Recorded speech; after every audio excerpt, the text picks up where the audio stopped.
Gatorade has more insight in. Welcome back.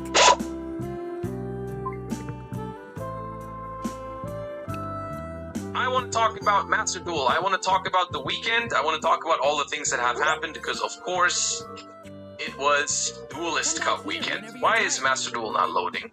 Hello? There it is. Okay. Yeah, how did the Duelist Cup go? How was my experience over the course of the weekend? How did streaming turn out? Because, of course, I said I might not stream it so I can focus the best that I can. Then I changed my mind and I streamed it with no commentary at all, no mic, no face cam, so I just don't have to worry about anything. I don't have to worry about entertaining people. I don't have to worry about talking to people. I don't have to worry about how I look and so on and so forth. I didn't even have chat open for the most part of it. And I will say that was quite pleasant for me. I'm quite happy I did it. I looked at the numbers sometimes when I was taking breaks, and it seemed like people were still watching, people were enjoying it, people were just enjoying being able to watch along and being able to follow the process and watch some hopefully high-level Yu-Gi-Oh, you know, we'll talk about that. And yeah, you can see my final score here on the screen, 47-9, which was definitely not enough to qualify. I peaked at 53 or something. In regards to how the tournament felt for me mentally and in terms of how I enjoyed playing it, I am happy to report that I was doing pretty well this time around mentally. I took reasonable breaks. I slept 8 hours the night from Friday to Saturday and the night from Saturday to Sunday as well. The only night I didn't sleep was the last one because I stayed up with Wantel until 6 a.m. to see how it was looking. I would not have been able to sleep anyways. In the last night, I wasn't playing super well, but that was also basically because I was mostly focused on seeing if Wantel was going to make it, and I was just playing to bridge the time and see if I could get a lucky win streak going. But for the most part, in the first 2 days, I played pretty disciplined, I would say. I feel like overall I played well. I didn't make no mistakes, but like I played the decks that I prepped, and I played those decks well, I think. I lost some games here and there, but I feel like I should have won if I played better, but for the most part, I think it was good. I will say I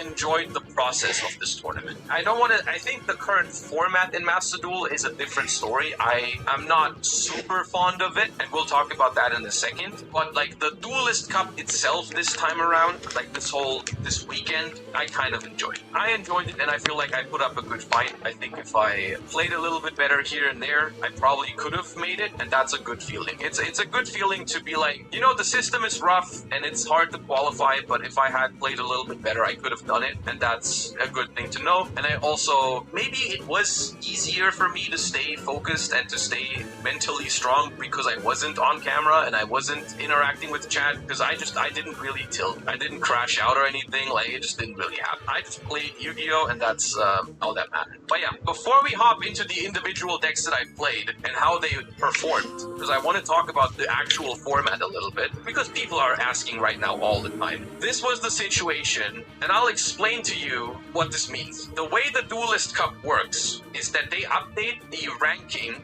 every hour until 1 hour before it ends. So this is the ranking from Monday morning 5 a.m. It says 4 a.m. up here in the right corner. I don't know why. I think it's the wrong time zone, but this is the ranking from 5 a.m. The tournament ended at 6 a.m. So still 1 hour left after this ranking. Montel has not played past now. Montel just stayed, unfortunately. I argued one row, so you see 9. Insane. This comes awesome. Time into internet not last hour because picking up here is fairly an hour. 25 in a row. Or the way it works, if you're at this high in points, you basically get 1,000 points. You win 1,000 points every win. Once you have better points than Avo, if Avo wins 4 games on 61, 9, less than 1. So he cannot win 4 games, he has to win 1 hour without losing that. Sometimes, if 1 or 2 games take longer than 5 in a row, it's impossible. 1 game, instead of winning 5, 7. Like, so ultimately, we have confirmation that Avo is not able better than Quantum last hour because and on 6. Avo did not overtake. Why we're not celebrating yet? Because final rankings have not been confirmed.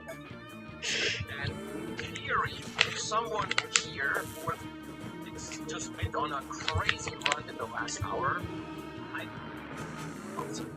It's like, it's not impossible for the player in place. 7 in a row, or 6. That's already possible. Hour, if you just play a deck, like let's say you Vermeil, it's the last hour, and sometimes they just summon Neptunes. That happens a lot. Sometimes you start doing a Snake Eye combo, you summon Neptune, or do a Neptune combo, all that's what it takes. Your opponent doesn't have a hand trap or doesn't have a green. So some games take any possible for 6, 7 usually have. You know, I don't think that's likely is that if they probably would have heard of it, someone here would have probably received their list couples on Twitter or their shared friends or whatever. It seems these bosses are intended to be XP farms, for the most part. An decent chance that qualify, but should have confirmation in a way. So, to be honest with you, the stuff that we're doing also doesn't matter. Personally, if you ask me, I think we qualify. Right? I think Marvel qualified us is what I should say. But not confirmed. But I also think it doesn't matter because no matter what, talk about that, and also no matter what happened last hour, Quanto's run is still insane. I'm still proud of Quanto no matter what happens. Even if someone has personally fourth place went on a 70 streak in the last hour, so it doesn't make Quanto the G. That's good. Opponents. Yeah, Ronan, we were following Ronan's process for like the last 10 hours or something. Quanto didn't play much. So nervous that he might drop points. Like, he went from the last 8 hours or so. Quanto went from like 61 at this points because we were basically a couple of times when people were getting. We didn't want to risk falling. Ronan's just played basically. At 62. At 64,775 means at some point at 63,775, over 2,000 points ahead of one decided to be ahead. It's madness. I think it's madness at 63,775. This is the Matt's done it. It's place deserved, of course. Anyways, let's talk about the format. Let's talk about the decks that I played. Let's talk about how I experienced. Going into this, you guys were following, some of you were probably following my process. For the most part, I was planning to play Memento in Duelist Cup. I started on the Friday morning. My reasoning to play Memento was basically the way I interpreted this format was that it was relatively combo heavy in terms of the best things in the format. Things in the format, Snake Eyes, some Vermeil, some other Memento players, some Blue Eyes, and also some Chris John. I'm going to talk about Chris John in a second. Chris John was my deck. I didn't. It's good. As well as like a little bit of. So, in general, I felt like when the format is combo, I felt like Talos was a part, not just for myself, but also for other players, and so I expected some other armies to understand. And why I like Memento is that if you're familiar with Memento, that will charm you. Talos actually doesn't matter. Because this deck is not free. It's not summoning.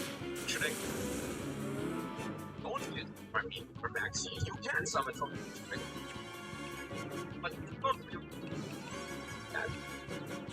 So it is possible of the full Memento only without these. Like 1 or 2 extra summons depending on how you're doing. Sometimes or in 2 extra summons slash things.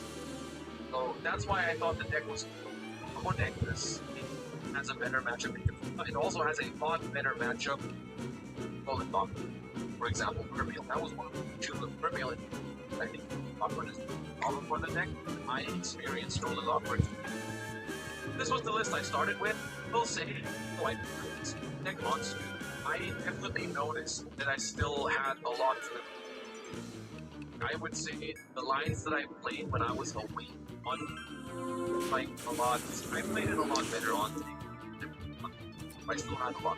But the idea is basically you either second with this deck, either charm your Maxi or you super your Apple plus their Desert.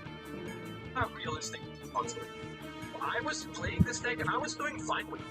My time on the first day, I did 30,000. Pretty solid.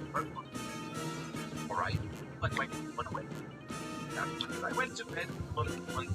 But yeah, that was decent. And I still played some Snake Eyes. I thought it's like relaxing to play. I just think Snake Eye Knights at this point, well, they're not easy. It's more natural to me. I think it's a lot more. I mean, it's a lot more. So like I understand Snake Eye Lines more than I understand lines. Deck was pretty. Then day 2, I started at 1,000. I woke up, kind of sleep, sat down, I won straight. So I went up 3,000, catapulted like second or third EU, I believe. But it's part of it. But I want to say something. There was like, I tried to not look at chat, but there was always like, when I was having a bad streak for today, like, the mental Snake Eyes was the one. Well, Snake Eyes, I think I realized that I was able to not bad streaks or whatever, it's because I felt like this had nothing to do with the this point. Let me tell you, go back, watch the 10 games I won in a row, guys, you will find that I'd say just chart for when I did, for when I moved and with double Fupa was going second, whereas like sometimes I've drawn triple Fupa going first twice. There's just a lot of variance in current Master Duel format. Sometimes you have a streak with wins in a row, just feel it, Master. I'm not saying that this cup is all luck. I'm not saying that, but like short term, for like 5 or that definitely happens. Sometimes you need to run a bot, sometimes you need to run all that. And that's one of the right that built a way that it is natural that you have to bad streaks or capture the good ones to make sure you play well. And it's also most important is that when there's a lot of games you're not playing, that sometimes there's games because you're not playing. And then there's a lot of games that are where it's like up in here when you actually have to play it well. Those are the ones where you your best mental skill to bring a bad streak, whereas is during a streak. Eventually there's not an auto win or auto loss, and then you find another example is this deck. Because after I went 1,000 Snake Eyes and the running of just couldn't. The Snake Eye deck just started performing. I wasn't out of point. Like I just like went on a 10-week streak with 20 Snake Eye goes up, and then it was just stuck at 4. So I was going up 1, down 2, up 1. I just couldn't. Like Snake Eyes, I played Mento, I played pretty funny too. It was kind of cursed. I hit pretty so. Also, I just couldn't. That was also at some point I a Vermeil. I had Bundle's list. He sent it to me, and I was like, "Let me just see if we Vermeil in this situation." And I was like, Vermeil. That was the moment where I realized, like, I have those games where I auto win, have games where I auto lose. Every single game in the middle, especially when my opponents let you. Their bubble, their hand is kind of good. I'm just like moving at some point. Like, have exactly. But eventually, I switched off of Vermeil after. I remember what I find about. And I eventually, after I was at 40k, running up to 9 a.m. And like hours later, I was still around. Like I was falling. I was just like, I don't know, I wasn't tilted, but I was just like wondering if I feel like all the decks that I played on that second oh, I played some Vermeil, which I played up, that wasn't well enough, and I also played some strong. It was also a deck that was fun to do. And I also played, okay, four decks that I had. My mind was like, when you But here's all of these decks have the same kind of going. First is don't get max seed or out your max seed. Just full combo as hard as possible so your Restaurant does this, Memento does this, Vermeil does this, and same. Second, it was also the same thing on these decks. It was like, okay, try to have a high max seed or dip, sometimes roll, and try to arrange it. Stop. On high. So on the one side, it's good for my mental health. Understand that like all of these decks kind of thing and like and good. Right now, switching to Snake Eye is not miraculously gonna fix that. At the same time, I was like, you know what? I have one deck that I'm very confident works different. Theory, I don't like should have worked. That's why I didn't play it. But I was like, should this work low impact? On I two and with control, I think I went something like 16 or 17 though. And once again, this might sound crazy. No, I played well. I played this deck well. I know this. I know that this is probably I played the best. God, this is atrocious. Oh, and then one loss.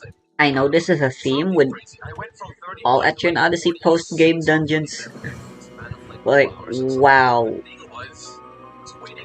Mapping pitfalls isn't a lot of fun. That's very rewarding as well. This is just something that I'm sometimes missing when I play with X. Like, I just miss that out factor. It still happens. I just Other thing is that also, if you go back and watch my stream with this deck, you'll find that the same thing happened. I didn't hit the exact list. I changed it.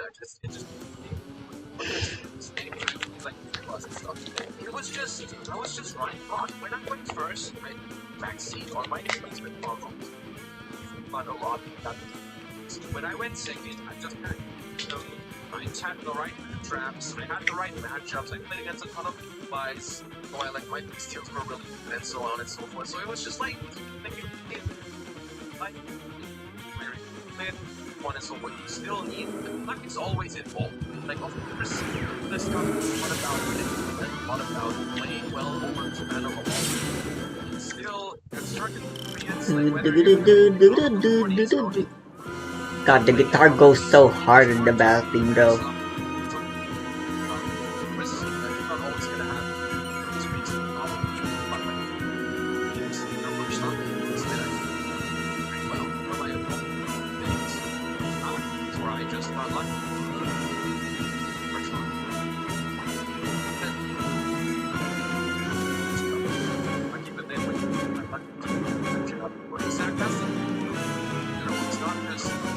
It's also like so on and so forth. Sometimes it's not your name, sometimes it's your name, but you have to make sure that when it's you also have to that's the same thing. Whether you're on a hot streak or a bad streak, it doesn't matter, but stuff out.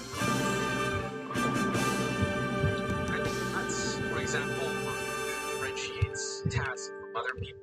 Just that he has the best practice problem. Everyone else is starting to struggle mentally. Hello? Start making What you got for me?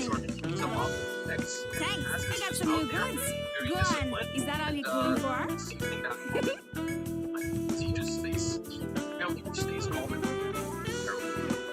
Thanks for the business. That's really how I felt about this. Let me have a look. Welcome back, everyone. I am at your service. Very happy about Here you are.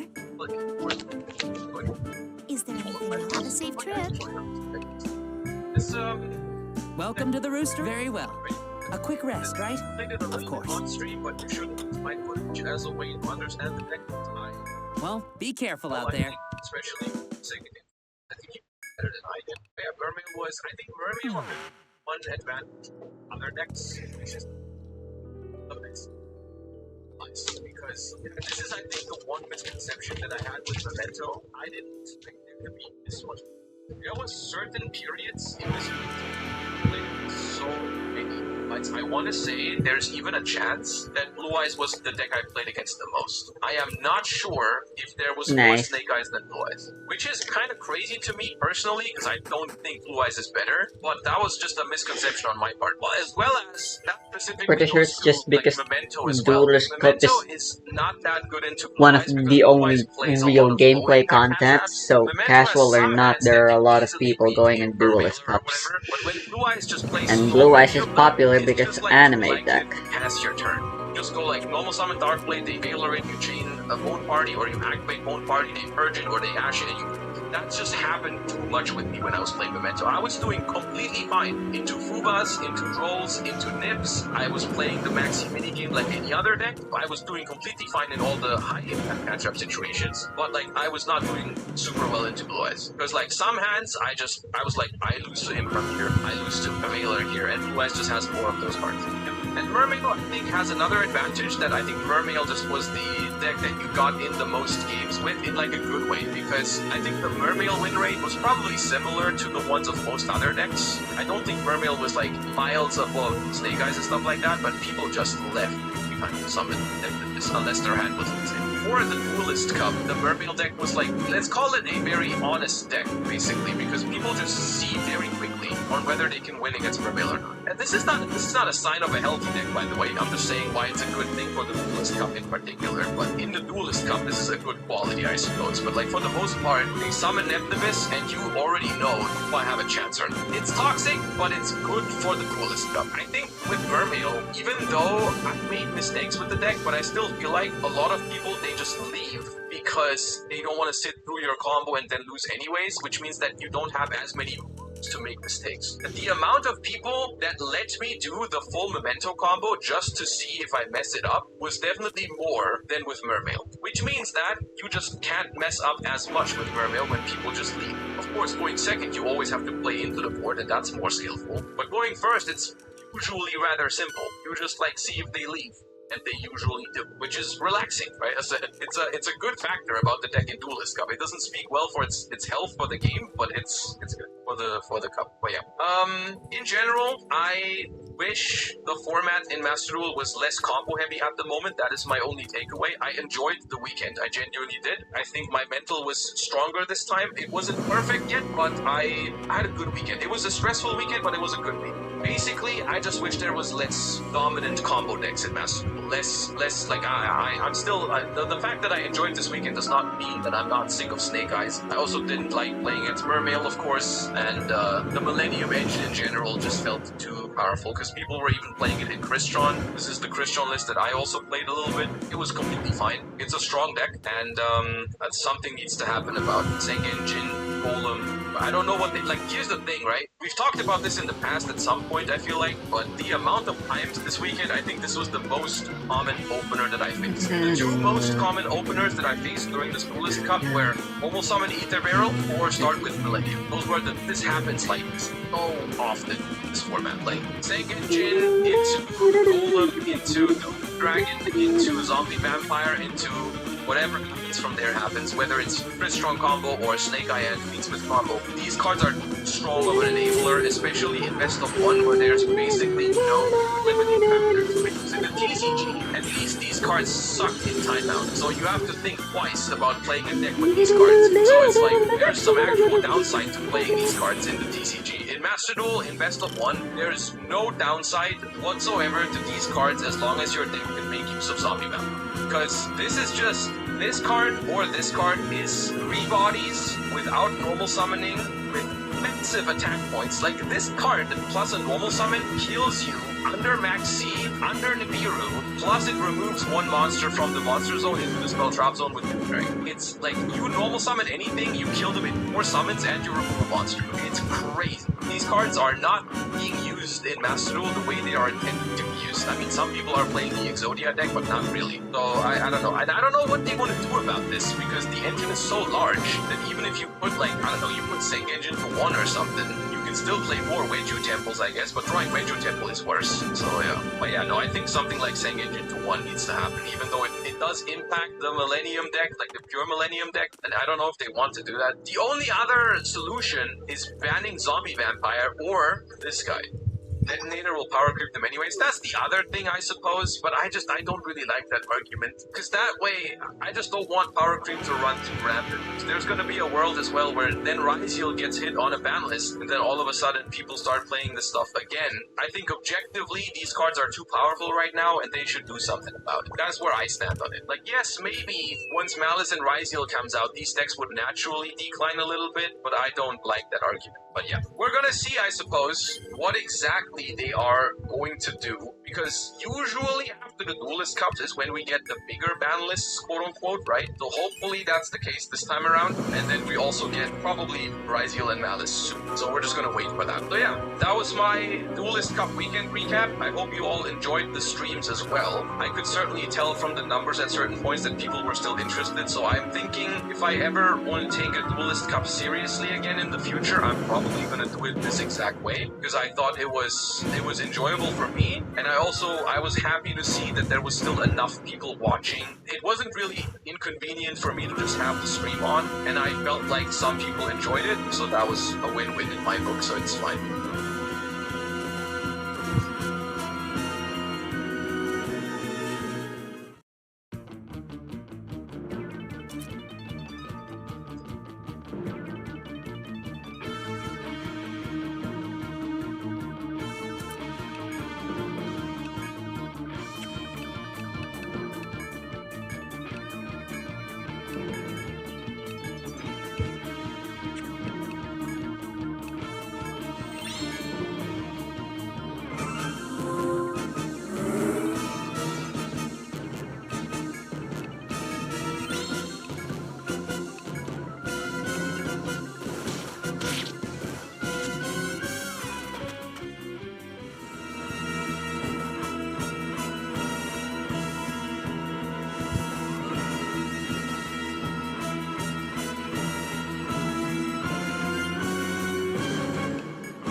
So actually like internationals, and there is some quite cool stuff you can both in Europe and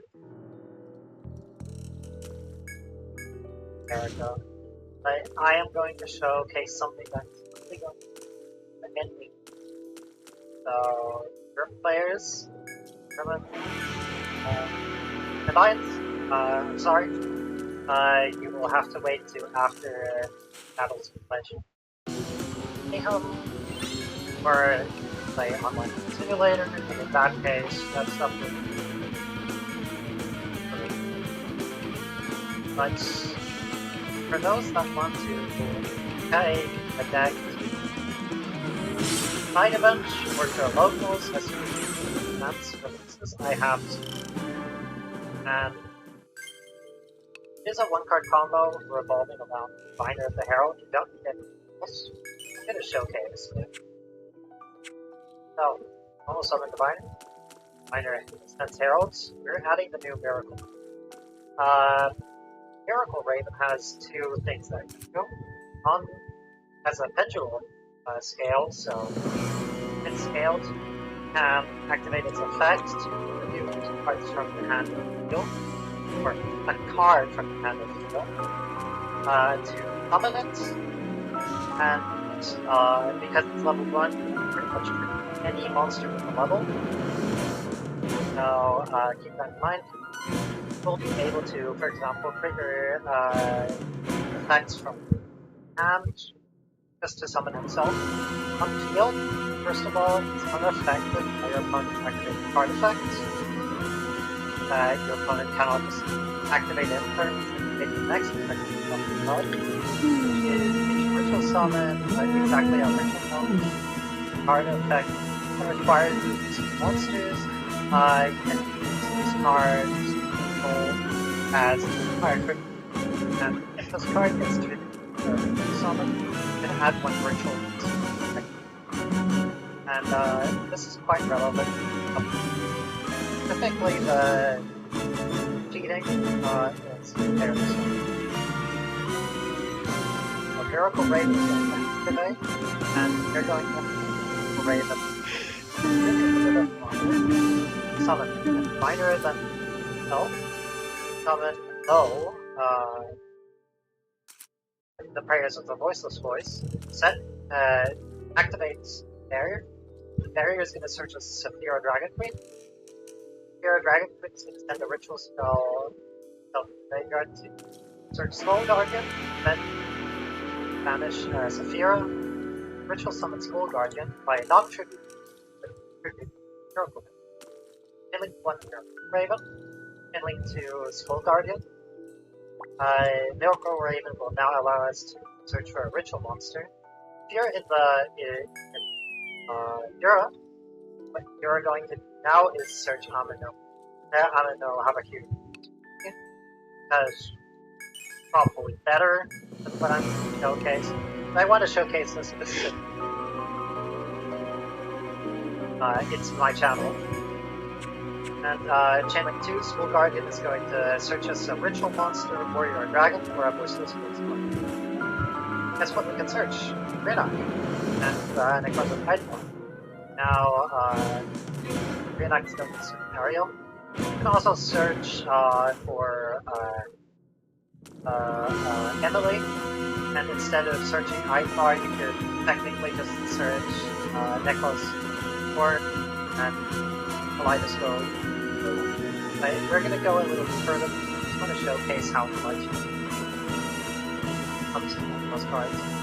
Now, Ivar is treated using Ariel to search Julia, and to then Binder. The issue with the Binder is that specifically, it's a quick play, that cannot send this which would have an amazing interaction.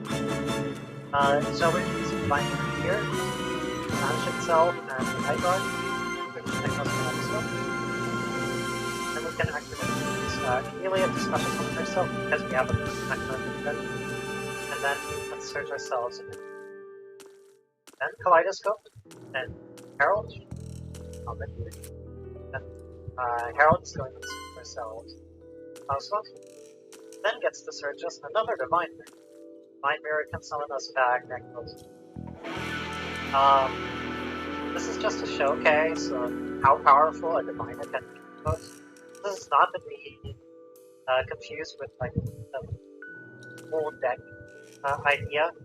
In general, and specifically Pure Voiceless Voice, this Miracle Raven might actually be pretty damaged. Also, Miracle Raven. What the fuck? So, what you would in this case get is you get to search yourself Sarados, and at the same time you get to search yourself by the main deck on rituals and others. That gets you like another action. So feel free to deck build around those. Also, what's really nice about Miracle Raven compared to Prius Hierarchia, and contribute pretty much any monster. So you can turn like Shani Tubalos into any modern plus a search for a ritual monster if you have a way to ritual summon. Now, this is like a sample deck build, just to showcase how you work with this purple game. Of course, there's like way better stuff you can do. Like, you can just cut all the Necros cards by maybe Ruby and hook up something like this. Because Miracle Raven will be allowed to tribute Amino Rakumo or Amino Habakiri. Okay, these birds are genuinely out for blood.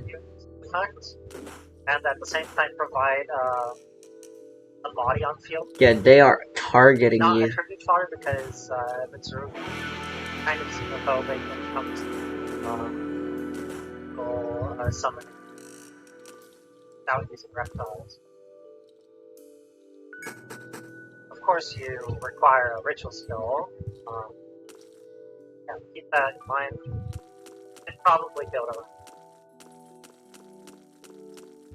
So, very short video, but anybody wants to cook Necro's voiceless voice with us? Hell yeah, I I'm love Diviner. interested to see how it.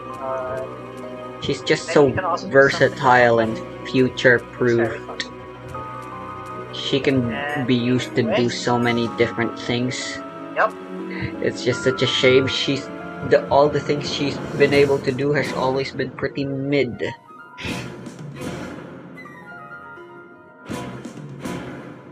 But now she's got some crazy shit she can do.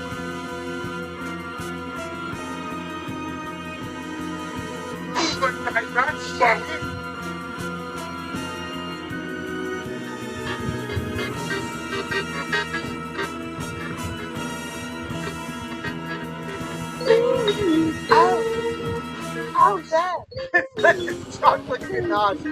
I'm gonna throw up!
What?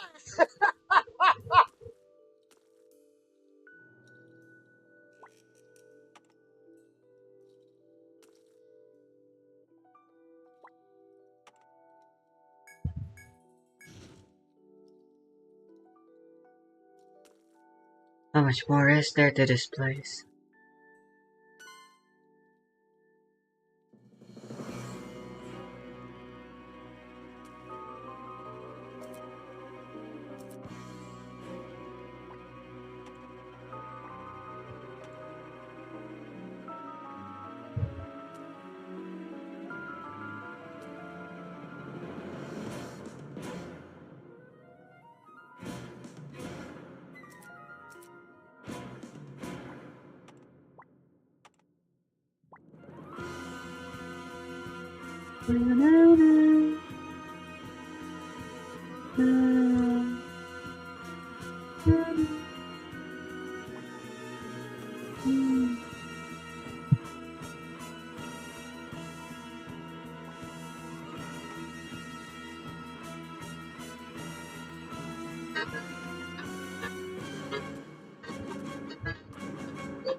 Oh! Oh, yeah! It's like a chocolate ganache! I'm gonna throw up!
Why would there just be a fuck ton of money here?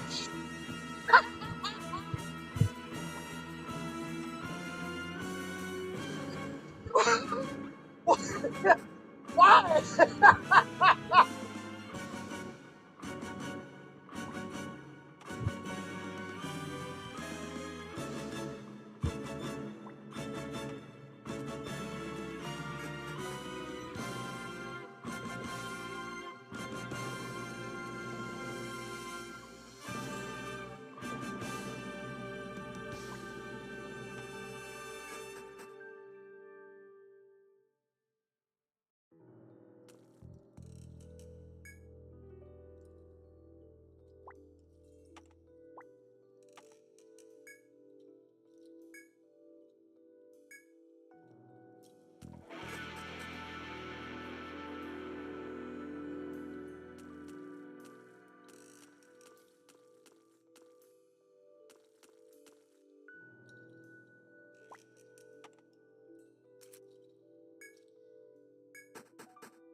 How does the game determine when you're allowed to floor jump or not?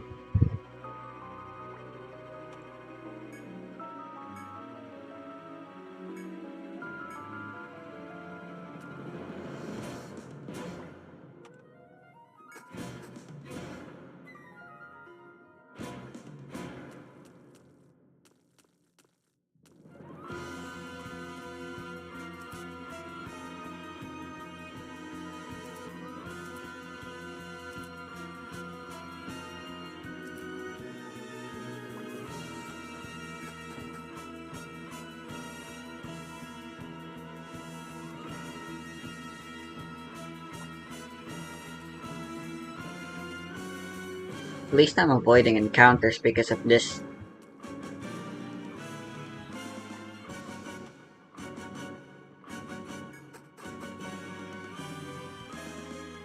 Forgot your date?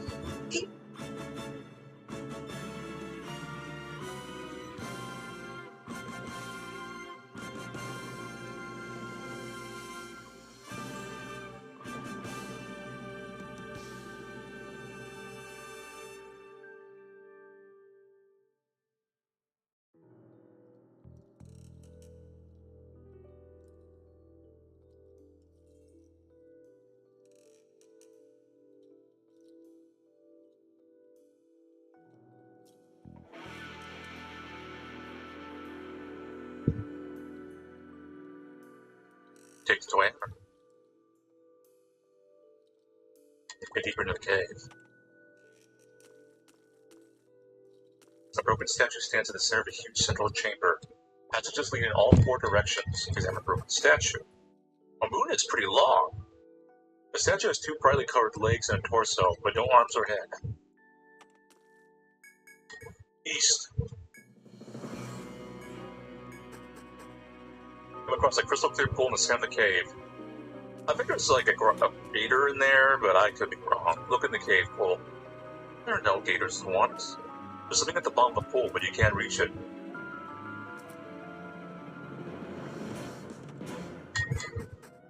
Yeah, see? God, ain't this just a pain in the ass? Is there a cave gator? West. Get back.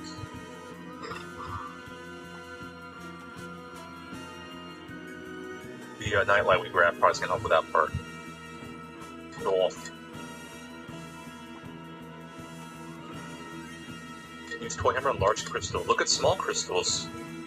Some kyber crystals there. These crystals are all in this shape and they look like pieces made from other crystals. Look at the large blue crystals. Large blue crystal in the center of the room and looks like there's something inside. It's an arm. Need that for an army. Use toy hammer on large crystal. You smash a large crystal and it breaks apart inside the left arm of the statue. More teleporters, great. Take the statue arm. Isn't there like a new cave entrance behind it? It's not. Open the small door. Look inside a strange tiny door in the far wall. Examine wall carving. The wall carving has 4 arrows, left, right, right, and left. So left, right, right, left. Back to cave up.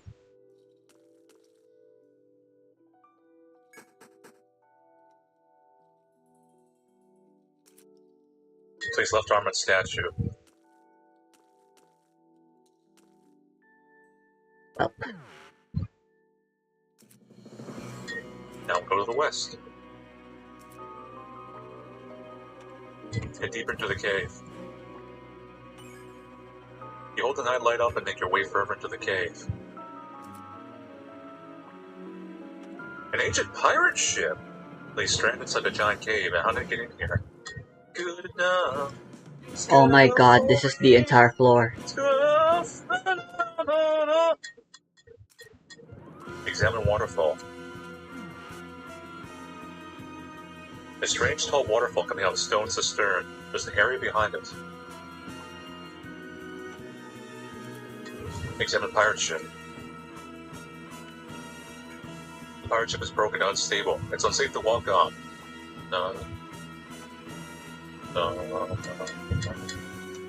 Walk the waterfall.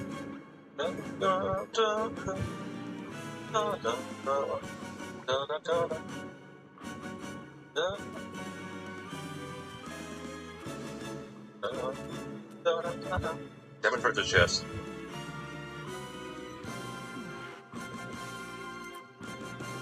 Turn left and turn right twice.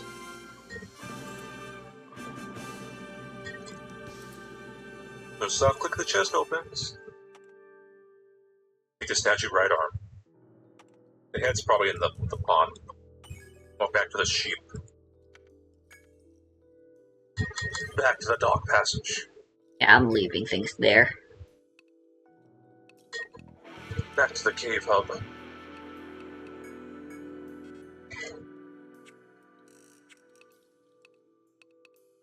Place the right arm.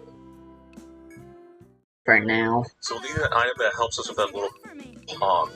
Thanks. Is that all you came for? Never back. Okay, that's done. Thanks. Our next objective is to see if we can do something up over there to Hello, everyone. get to that gift that's on the platforms. And I believe, I'll take it. I am at your service. not confirmed, Here you are. that Is there anything I got else? an unlock that's going to let me go for that door. It could be an executive level.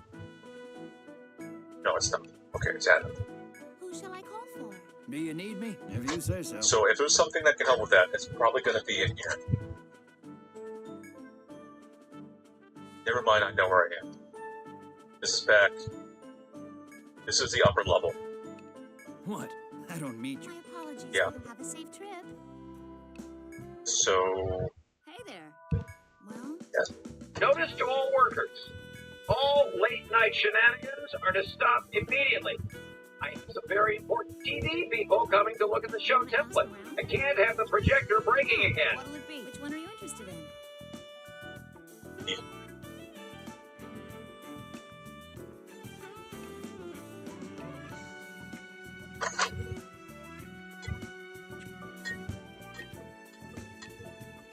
You want to ask around?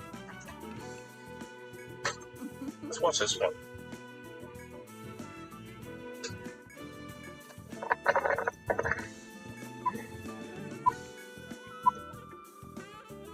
Bring the magic and wizardry of the Mycelia Pen home with you today. It's the new musical Mycelia Pen. It's any song they hear or anything you say. Good for her. It's like having your very own band or a friend. Alright, Jetson. Collect them all and let them jam. You want to ask around? Pretty groovy. Musical Mycelia Pen. Batteries not included. Another smart choice from Murray.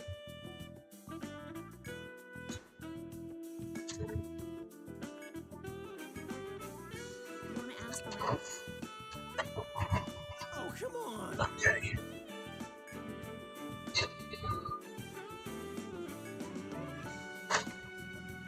Wait. I get it. You want to ask around? I'm counting on you. You gotta lower this door. Nice, you.